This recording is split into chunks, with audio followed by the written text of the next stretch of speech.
Ils étaient nombreux à s'être rassemblés au pied du monument aux morts de Saint-Paul-les-Dax le 19 mars dernier, lors de la commémoration des victimes de la guerre d'Algérie et des combats en Tunisie et au Maroc.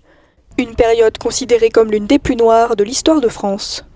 On avait remporté cette victoire. Nous, en tant qu'appelés, on n'a pas demandé à la faire, il a fallu la faire cette guerre. On nous l'a imposée. Mais militairement, on avait gagné. Après, les politiques ont fait différemment. Là-dessus, s'est greffé l'OAS, c'est-à-dire une partie des officiers français se sont mis dans la clandestinité. Et moi, je suis tombé en embuscade avec le FN, je suis tombé en embuscade avec l'OAS. Des Français qui tiraient sur des Français. Moi, je l'ai vécu, ça. Et moi, j'ai été libéré fin 61. Ça a été avant que le cessez-le-feu arrive. Vous voyez ?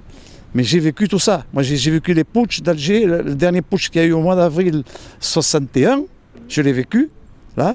Moi, je n'ai pas marché. Moi, j'étais dans le bataillon Bijard. Moi, j'étais dans les parachutistes. Il y avait à l'époque 2 divisions parachutistes qui regroupaient 27 700 hommes opérationnels. Moi, j'ai fait 2 ans en Algérie, 2 ans de combat. Djebel, on a connu que les Djebel. À l'occasion de cette commémoration, 2 anciens combattants ont été décorés d'une médaille. C'est la médaille de combattant comme j'ai fait 28 mois d'Algérie. Normalement, j'aurais dû l'avoir 3 ou 4 ans après. Mais il y a beaucoup de papiers qui ont été égarés.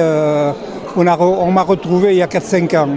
Jusque-là, je ne faisais plus partie ni des réservistes, ni rien. Je suis enchanté, même quand je voyais que j'avais rien, tous les copains l'avaient. J'avais même dit, s'ils ne veulent pas me la donner, qu'ils se la gardent. Et oui, j'allais pas me faire une fixation. Et puis il m'a demandé si j'étais d'accord, et puis il est très compétent. Cette médaille, c'est la reconnaissance de la nation. C'est une médaille qui est réservée pour l'instant aux anciens d'Algérie qui n'ont pas le droit à la carte de combattant, mais qui ont quand même, comme c'est mon cas, resté pendant plusieurs mois, voire plus d'une année, en opération en Algérie après le cessez-le-feu. Ça fait un peu bizarre après 50 années qu'on pense à nous et qu'on vienne nous récompenser comme ça. Une commémoration toujours aussi importante au fil des années afin de ne pas oublier et de ne pas recommettre les erreurs du passé. C'est toujours une émotion, c'est toujours un retour en arrière. Se faire penser à ce qu'on a vécu, aussi en pensant à ceux qui sont parvenus, surtout. Moi, j'ai perdu des copains là-bas.